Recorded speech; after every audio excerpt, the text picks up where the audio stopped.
Саламатсыз ба? Қайырлы күн. Қош келдіңіз Айгүл ханым біздің орталыққа. Көп рахмет. Өзгер деп аталады, иә? Иә, өзгер деп аталады. Біз бұл орталықты өзгер деп қойған себебіміз ата-аналар мен балалардың жаңа жарқын жаққа өзгеру мақсатында сондай ниетпен өзгер деп орталығымыздың атын атадық. Ал енді көрсетіңіз, көлемі үлкен, иә? Көлеміміз өте ыңғайлы үлкен, 190 квадрат метрлі орталығымыз. Бұл жерде әр баланың жағдайына жасалған әртүрлі кабинеттер бар. Бұл сенсорлы интеграция деген кабинет баланың дене мүшесімен жұмыс жасауы ең осы ерекше балалардың жағдайындағы фундаменті деп айтсақ та болады. Қарым-қатынасқа түсуін дайындап барып, біз арнайы мамандарға балаларды жібереміз.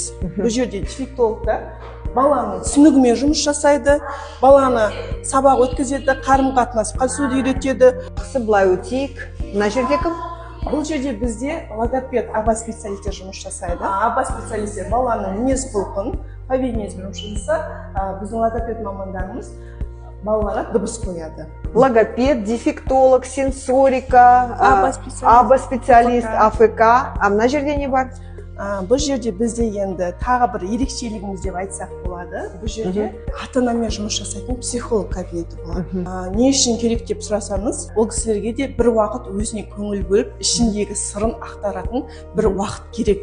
Сол үшін біз осындай кабинет дайындадық, сол кісілерге арналған. Өзіңіз көп болды ма? Қанша тәжірибеңіз бар? Өзімнің туған бауырым бар, ДЦП Дауна диагнозымен. Мамам екеуміз әр қолымыздан келген шағында үйден сенсорлы жаттығулар жасап, сіңілім жүрмейтін, қазір Аллаға шүкір жүреді. Мен ойлаймын, біздің кезеңімізде бұндай центрлар, бұндай мамандар болса, біз бұдан да жақсы нәтижеге жетуіміз мүмкін еді.